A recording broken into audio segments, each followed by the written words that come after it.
Hi folks, Grego here with another snack food quickie. And I'm also going to look at the titles of the new Doctor Who season writers for the new season 2, which is coming up just in a few weeks. I have seen the title list before, but I've never really given it any thought. So I'm going to look at the list of the titles of the new Doctor Who episodes and just kind of give some thoughts as to what I think. And then after all of those air, we're going to find out how wrong I really was. So anyway, uh, your boy, Tasty Cake, has been at it again. He has released another snack food review today on his channel, Tasty Cake, and this is for True Moo Minecraft flavored green milk. And I can't really say that I'm going to match him on that one. Okay, but as far as the friendly challenge is concerned, I am going to match him with something else. Personally, I don't really care for vanilla, and the green milk thing seems a bit ironic when we just recently had St. Patrick's Day. So I have decided to go ahead and pick some cheese.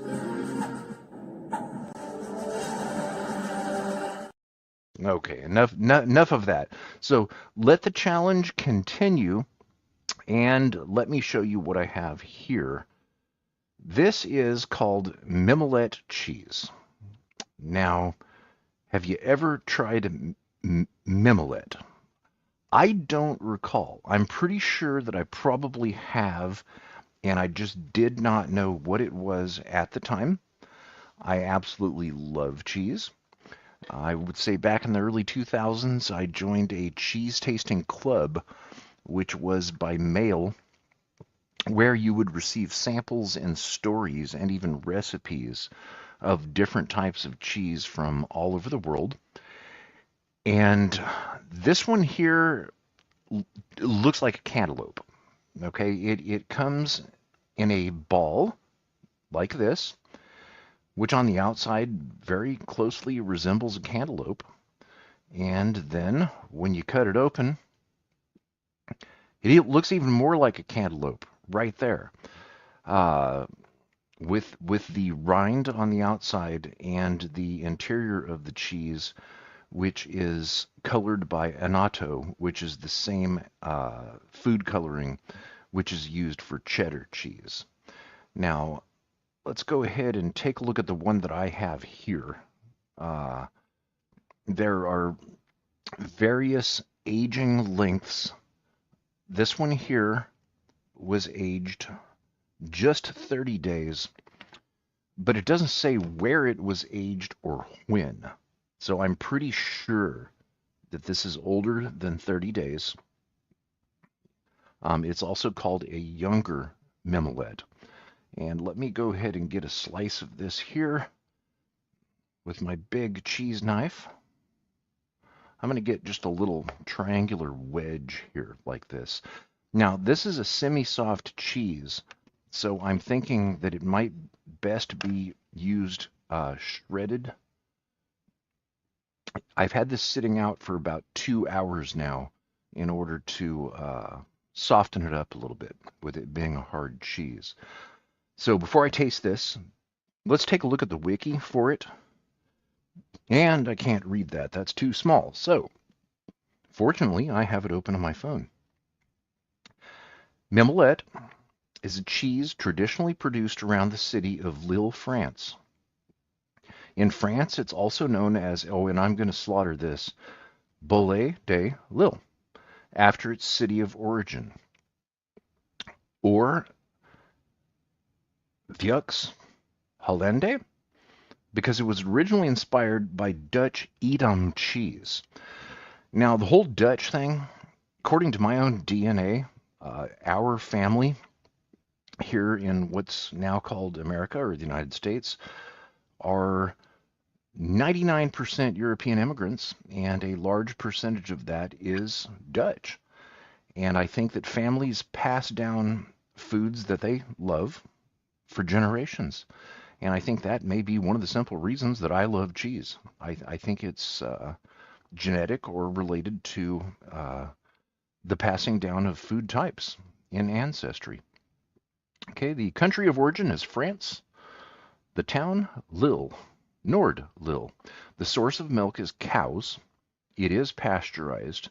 The texture is hard, and the aging time is 2 months to 2 years. It has a spherical shape, and it's similar in appearance to a cantaloupe melon. It normally weighs about 2 kilos, which is, this says 4.5 pounds. I think that accurately would be 4.4 pounds. And it's made from pasteurized cow's milk. And its name comes from the French word mimou, feminine mimali, meaning semi-soft, which refers to the oily texture of this otherwise hard cheese. And the bright orange color of the cheese comes from the natural seasoning annatto. Okay, and then it goes more into annatto, and it goes more into history. It was originally made by the request of Louis XIV, who, in the context of John Baptiste Colbert's mercantilistic policies, was looking for a native French product to replace the then very popular Edam cheese. To make it distinct from Edam, it was first colored using carrot juice and later seasoned with annatto to give it the distinct orange color. And the cheese was known to be a favorite of French President Charles de Gaulle. And anytime I hear Charles de Gaulle, it makes me think of the Charles de Gaulle Airport in Paris, which really, really needs to learn how to use their air conditioning.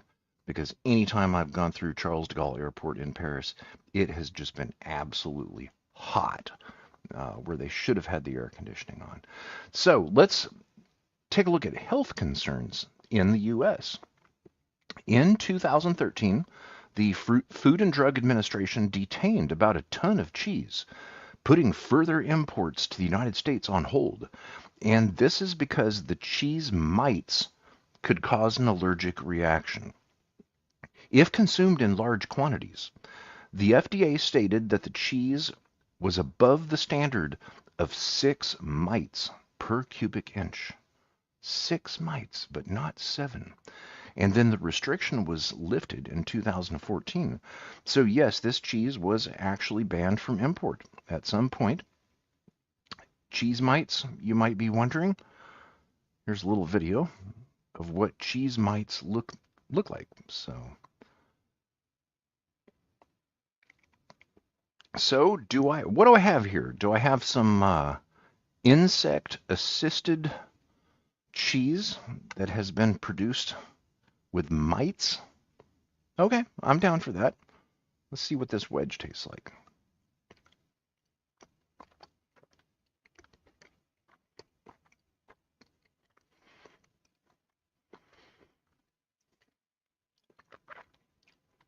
Okay, the very first impression was cheddar cheese. And I don't think it's because of the visuals of the annatto making orange. I think that's the way my palate is coming across. That it tastes like cheddar to me. Edam, yes, I do get, but this is so much different from Edam because it's so much harder. And I think, yeah, I think that this would, I think this would be best shredded or maybe sliced really thin. Here, let me cut off a piece. There. Yeah, I'm good with knives. So let me try just a slice here.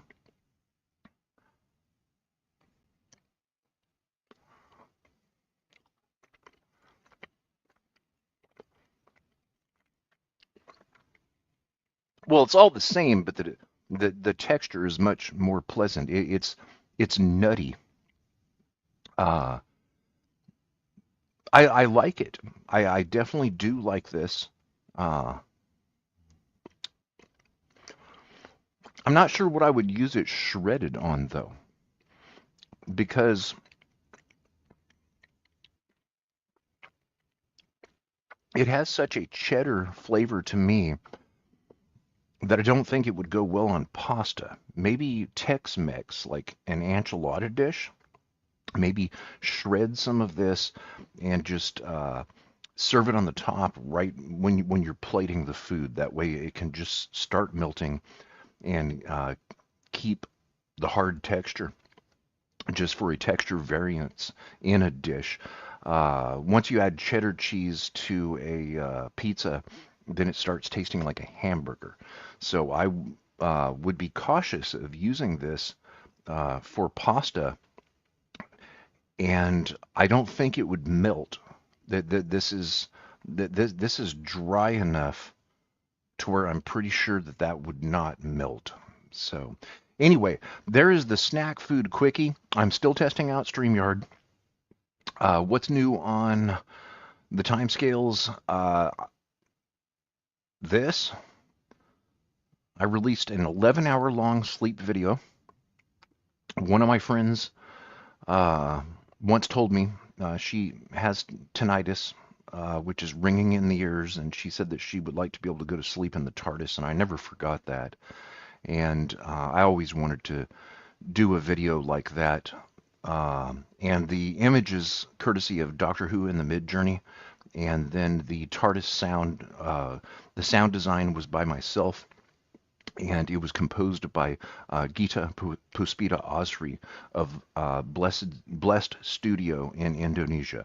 We've worked on some music for several years, including Doctor Who reimaginings. So that sound is what we came up with.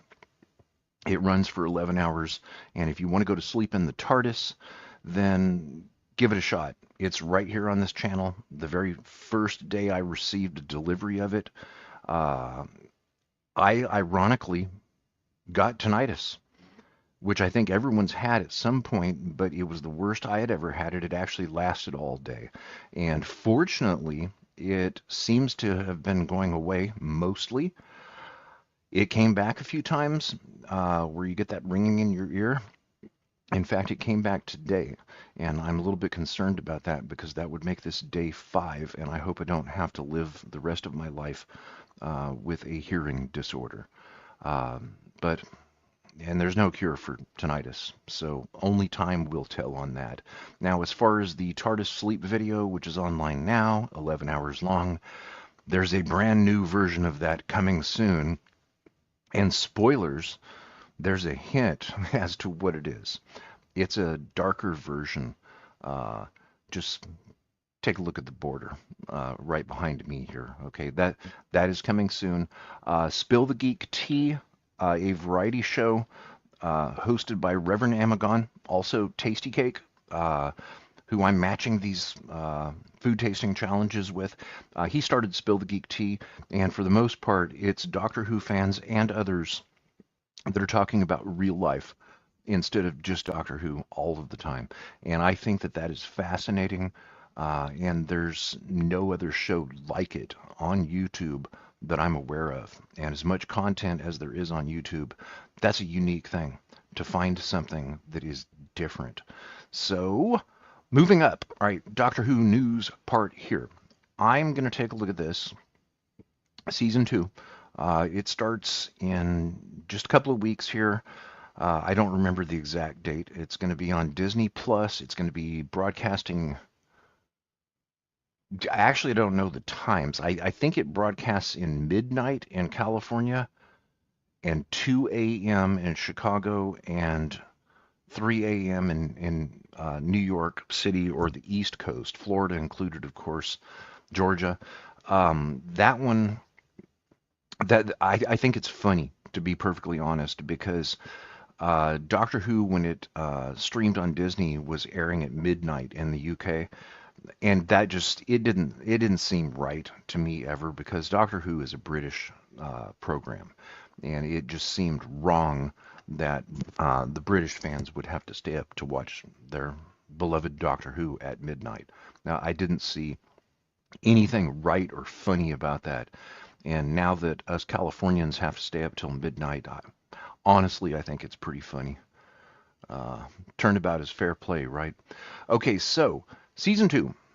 The robot revolution. Okay, the robot revolution. What could that possibly mean? Good timing, I suppose,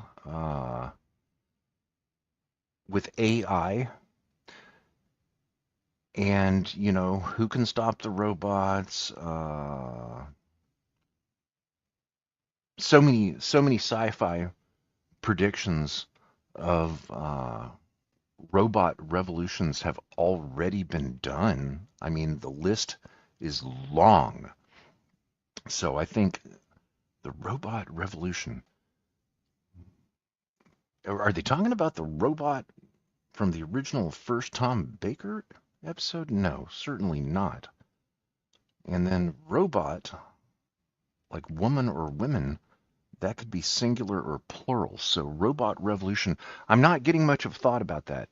Um, okay, this is really small. That's by Russell T Davies. Okay, who's also the showrunner. So okay, so he wrote that too apparently. Okay, Lux, the second episode. Lux. It's so short. I can't even think of what that could possibly mean. Luxor, something Egyptian. The Luxor Casino in Las Vegas? No, certainly not. While it would be nice to see more episodes filmed in America or with the appearance of being filmed in America, with the story set in America, and I mean the U.S., North America, Canada as well, you know. It would be nice to see any episodes that are not in London, to be honest. Okay, so, and that was written by Russell T Davies. Okay, also, okay, maybe this isn't right. Maybe it's listing the showrunner instead of the writers. All right, so the next one, the well, the well. A wishing well or a conventional drinking water well? Okay, again, that is so short. That one's uh, difficult. I suspect that's probably going to be a play on words, something like we're not expecting the well. Okay, and that was written by what? Seriously? Russell T Davies again? And okay, this can't be a list of the showrunner because it also lists somebody else's name.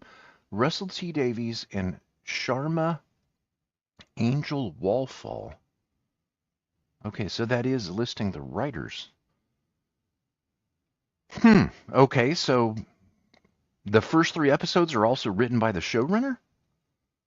All right. Um, all right, moving on. Uh, Lucky Day. Lucky Day. Does it have something to do with a four-leaf clover? No, probably not. Winning the lottery? No.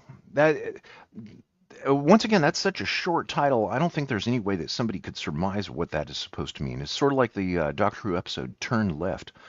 Okay, and that's by. Oh, thank God! Finally, we have another writer. Okay, Pete Mattiggy. Pete Mattiggy. I used to follow him on social media. He used to be active on Twitter, but I haven't seen him for a long time. He also did some work on something behind the scenes, and he also wrote a previous Doctor Who episode or two or three. I'm pretty sure. Okay. All right. So that's cool. Well, there's somebody that is obviously involved in Doctor Who aside from being the showrunner. So the fourth episode of 8, we finally get a story that's not also written by the showrunner. You know, not that there's anything bad with that. That comes across as being really very strange. Okay, Pete Mattiggy. Okay, The story and the engine. First thing I think about is a train engine, but I'm sure I'm wrong. Uh, the story and the engine. I can't give a guess on that other than my first impression that it might have something to do with a train, but I'm pretty sure that I'm wrong because that would be too simple. Okay, and that is written by, wow, this is so small. I probably should have got my glasses. Inua Elams, and I'm sorry to whoever that is if I got your name wrong. Inua Elams. Okay, the story and the engine. All right, and then next we have the Interstellar Song Contest. Okay, now I like that, but it also scares me. Okay, because with Doctor Who being broadcast on Disney now, I'm not one of the people that really wants to see it turn into a musical. Okay, nothing against musicals, and it's just a Doctor Who musical is not really something to my liking. If it needed to be done, it should be done for a Christmas special because a Christmas special has always had the feeling to me as being something Doctor Who light, where it can be just a little bit more over the edge, a little bit more crazy, like Doctor Mysterio, something that's kind of borderline canon. And with a song contest, I really hope that that's not some sort of a musical. But I guess if we're not going to get a Christmas episode, maybe that's it right there. And Interstellar is exciting, but I seriously doubt this has anything to do with the wonderful, beautiful song Interstellar by Hans Zimmer, one of my favorite piano solo songs. And Hans Zimmer does have some ties with Doctor Who. So it could. That would be awesome to find out that it did. And then that is written by Juno Dawson. Okay, Juno Dawson is a name that I remember. Uh, she was on the official Doctor Who podcast sometime in the last couple of years. So I've seen Juno Dawson. That is a positive thing there to see a Doctor Who fan writing for the television series. That's awesome for her. Uh, but I've never read anything from her before. And certainly she has to be a Doctor Who fan if she was on the official Doctor Who podcast, right? So yeah, that's positive. I like that. That would be stunning to find out that that had some sort of a tie with Hans Zimmer. Okay, by Juno Dawson. Okay, finally another act or another writer.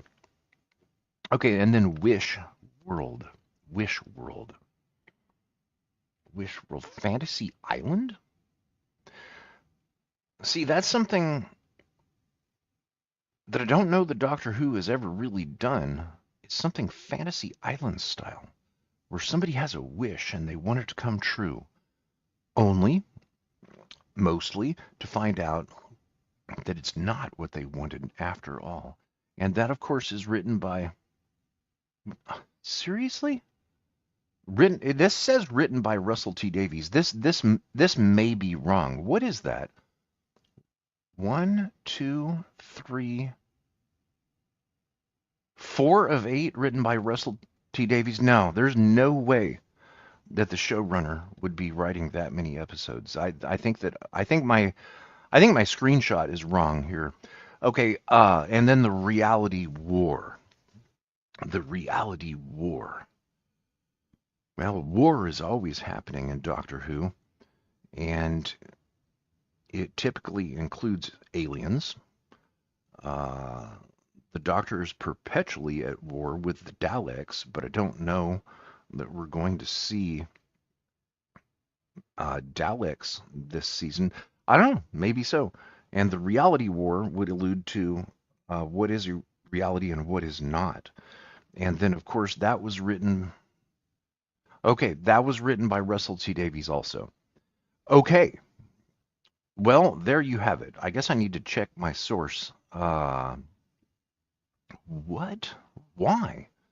Okay, so 8 more episodes, and this is going to be coming on, at least for us here in America, it's going to be coming on Disney Plus.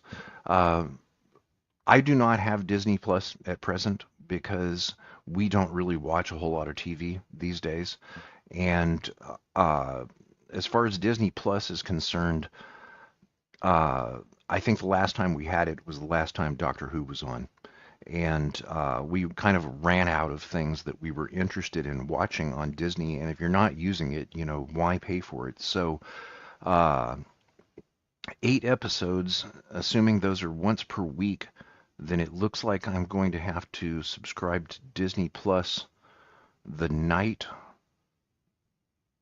or maybe I'll just wait until Robot Revolution airs and give it a couple of days, and then subscribe to Disney Plus for 2 months. And then that way, after the Reality War airs, we can cancel Disney Plus again, and we should be able to watch all 8 episodes. So, anyway, hope everybody's looking forward to that. That is the Doctor Who news to go along with a cheese review. And now I'm caught up on reviews. I've matched Tase T Kaaake, and here's what the titles are, and here's who the handful of writers are for those 8 episodes coming up. So, and it's always a wonderful thing for a Doctor Who fan to know that there's more Doctor Who coming up soon. That's really cool, and that is a nice feeling, and I hope everyone will enjoy it. And I'll try to find some other interesting news to go along with my other snack food review, which might be coming quite soon. Everybody take care, have a nice afternoon, and peace out.